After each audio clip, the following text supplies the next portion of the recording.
డివైఎల్ starter control wiring. DOL starter control wiring అనేది ఎలా వాడాలి, ఎక్కడ వాడతారు అనేది చెప్తున్నాను.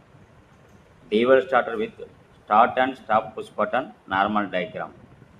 Second one, DOL starter with start and stop push button and emergency. మూడో point, DOL starter with start and stop push button and emergency and single phase preventer. నాలుగో point, DOL starter with selector switch and emergency. Fifth point, DOL starter with selector switch and level float switch. First explain చేస్తున్నాను. DOL starter with start and stop push button normal diagram. DOL starter with start and stop push button normal diagram. First phase అనేది మనం use చేసుకొని overload relay ఎన్సీకి ఇస్తామన్నమాట.